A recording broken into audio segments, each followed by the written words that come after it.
নমস্কাৰ, মই পল্লৱীয়ে আপোনালোক সকলোকে মোৰ ইউটিউব চেনেলৰ অন্য এটা ভিডিঅ'লৈ স্বাগতম জনাইছোঁ। পাস্তাখিনি প্ৰথমতে মই এটা কেৰাহীত সিজাই ল'ম।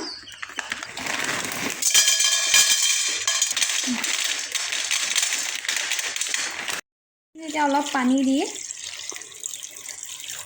আৰু অকণমান নিমখ দি 10 মিনিটমান সিজাব লাগিব। 10 মিনিটৰ কাৰণে আমি পাস্তাখিনি এতিয়া সিজাম। মাজে মাজে লৰাই চাব পাস্তাখিনি সিজিছে নাই। মই এপিচ পাস্তা দেখুৱাই দিছোঁ সিজিছে নাই ভালকৈ।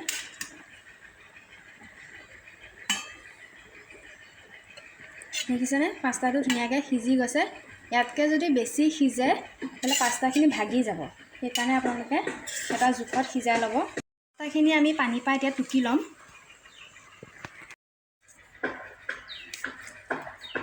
এটা ফুটা থকা খৰাহীত পাস্তাখিনি উলিয়াই লৈছোঁ যাতে পানীটো ভালকৈ গুচি যায় ইয়াৰ পৰা।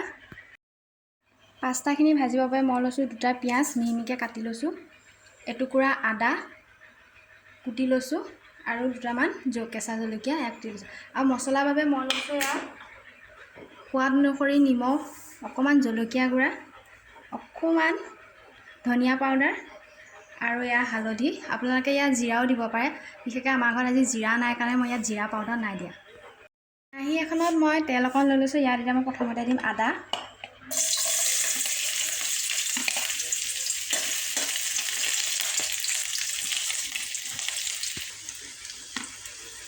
তাৰপৰা দিম পিঁয়াজ, দিম কেঁচা জলকীয়া। এইখিনি অকণমান ৰঙচুৱা হোৱালৈ মই ভাজিম।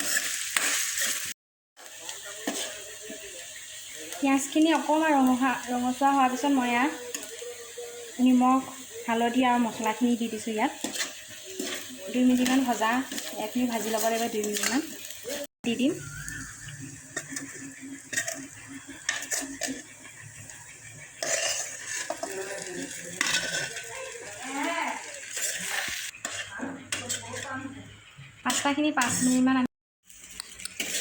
পাস্তাখিনি আমি 5 মিনিটমান ভজাৰ পিছত এতিয়া আমি ইয়াত দি দিম টমেটো চচ।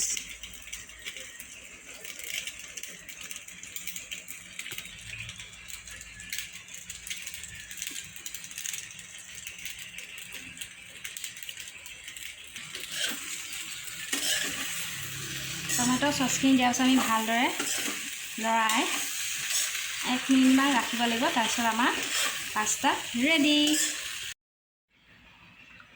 আপোনালোকে মোৰ ভিডিঅ'টো চাই কেনে পালে কমেণ্ট কৰি জনাবচোন আৰু লাইক কৰিবলৈ নাপাহৰিব, লগতে ছাবস্ক্ৰাইব কৰি দিব মোৰ চেনেলটো।